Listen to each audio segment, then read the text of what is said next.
Vous connaissez sûrement Johnny Cash pour cette chanson incroyablement connue qui est Hurt. Une chanson que Johnny Cash n'a jamais écrite.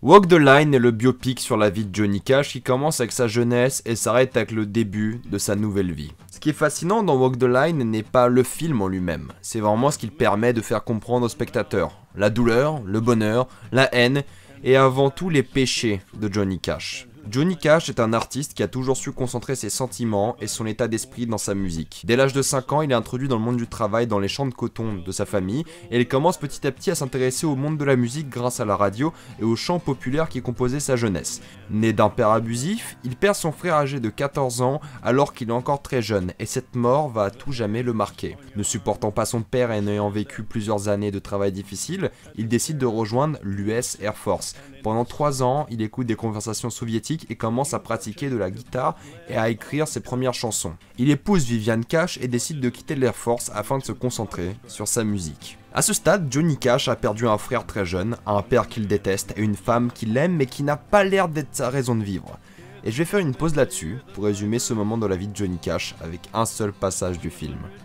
You got anything against the Air Force? No? I do.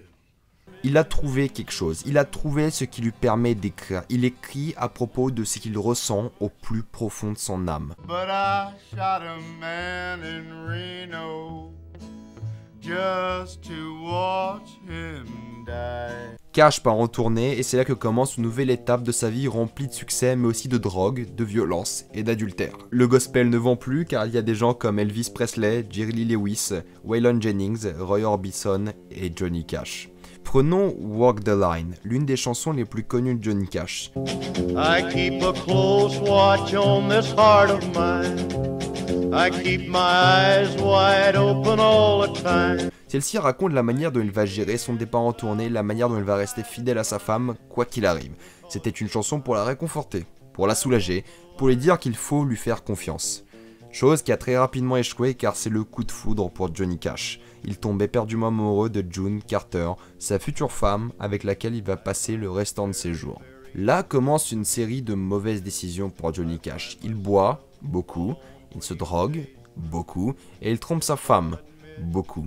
Et le film rend ce passage très long car il détaille cette descente en enfer de Johnny Cash qui lui passe au-dessus de la tête. Entre toutes ces différentes substances, il y a une drogue plus forte que les autres. C'est June. Il passe ses tournées à lui courir après, à essayer de la charmer alors qu'il est en présence de sa femme. Il en perd la raison, il n'arrive même plus à chanter sur scène et il se fait aussi arrêter de nombreuses fois par la police. D'ailleurs, si vous voulez en savoir un peu plus sur les mésaventures de Johnny Cash, vous pouvez les lire sur internet car le film en a sauté un gros paquet. Johnny Cash est au fond de sa vie. Sa femme le quitte, June Carter ne l'accepte pas et il continue à consommer.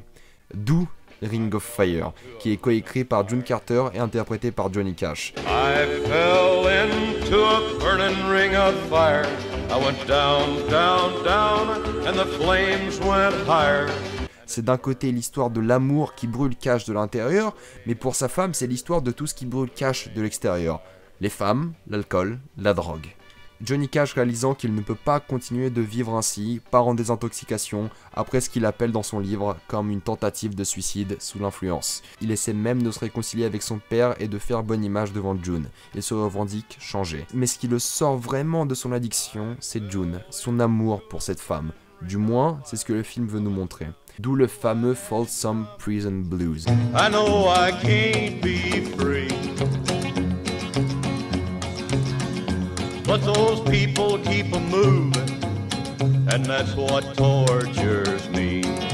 Ce n'est pas l'histoire d'une rédemption, mais l'histoire d'un homme qui s'en veut et qui accepte sa peine et sa punition. Et c'est la dernière chanson de son ancienne vie. Ça marque le départ de l'ancien Johnny Cash, mais aussi son passé qui ne va jamais le quitter et qu'il ne va jamais repousser. Le film s'achève sur une petite chanson en compagnie de sa nouvelle femme, June Carter Cash, qu'il demande en mariage. Même si le film n'aborde pas beaucoup la religion de Cash, car celle-ci arrive tardivement dans sa vie, il a aussi écrit beaucoup de chansons en rapport direct avec les récits bibliques, mais qui restent en lien avec sa personne et son passé. Ghost riders in the sky.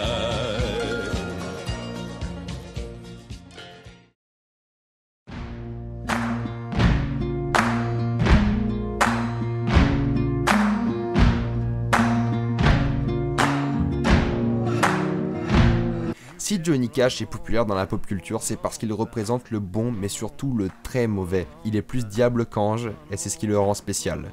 Et il le sait. Johnny Cash a une vie tourmentée, pleine de désastres et de douleurs, mais la différence c'est qu'il se l'est infligé tout seul. Et il l'accepte et vit avec. Beaucoup chantent à propos du mal qu'on leur a fait, à propos de leurs regrets, de leur cœur brisé, de leurs pertes, mais Johnny Cash c'est quelqu'un qui chante à propos du mal qu'il a fait, et assume tout son chagrin et sa douleur, et c'est pour ça que Kurt lui va bien. Malade, en train de mourir, il reprend la chanson du vocaliste de Nine Inch Nails. Là où Trent Reznor parle de dépression et d'envie suicidaire, on voit dans la version de Johnny Cash un adieu brutal qui symbolise une vie qui a fait mal, mais qui a aussi soulagé. Et c'est l'adieu ultime de Johnny Cash. C'est son au revoir au monde, et le plus ironique dans cette histoire, c'est que c'est sa chanson la plus connue, mais ce n'est pas du tout la sienne. Il a bel et bien été Johnny Cash jusqu'au bout. I would find a way. Salut à tous, comme d'habitude, si vous avez apprécié cette vidéo, je vous conseille de mettre un pouce bleu, de la partager, d'en parler. Suivez-moi sur Facebook, sur Twitter. C'était vraiment un vrai plaisir de faire cette vidéo parce que c'est quelqu'un que j'adore, que je respecte beaucoup. Et c'est quelqu'un qui a un vrai passé très sombre. Et c'était vraiment fascinant de faire un truc là-dessus. Suivez-moi sur Facebook, Twitter, abonnez-vous à la chaîne et moi je vous dis à la prochaine fois. Salut à tous.